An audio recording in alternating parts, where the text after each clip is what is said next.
मंगिया में सनुरा से जाके रानी पीवा के संगे खूबे कटबे ते जानी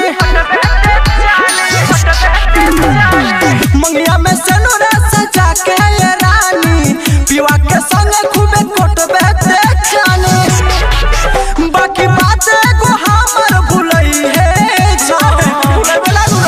चली क्रिया खोना तोहरा के खूबे फुसलाई आ घुमुटा उठाई भतार के सुतई है जान तोहरा के खूबे फुसलाई आ घुमुटा उठाई भतार के सुतई है जान बोल रे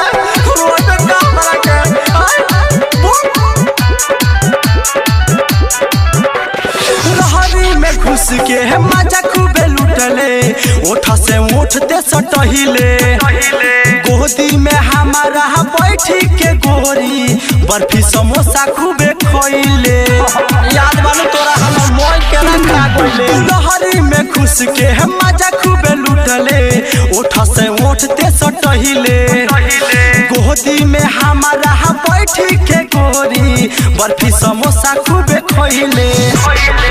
अपना उठवा के ललिया चूसई है जान देखो तू बात गयो चूसई तोहरा के खूबे फुसलाई आ घुमुटा उठाई भतार के सुतई है जान तोहरा के खूबे फुसलाई आ घुमुटा उठाई भतार के सुतई है जान रे भुला गेल कर तोरा खातिर बाजी के मोबाइल में से पैसा निकाल के तोरा समोसा खियावत रे भुलाइए मत रे दादा राइटर मिंटू से नैना लड़ा के अरविंद के आपन बनहिले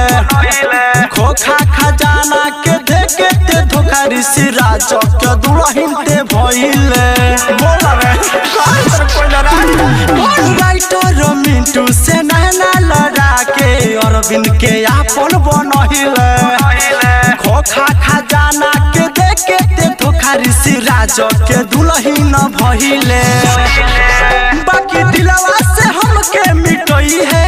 जान मिटेबे बोल तोहरा के खूबे फुसलाई आ घुमुटा उठाई भतार के सुतई है जान तोहरा के खूबे फुसलाई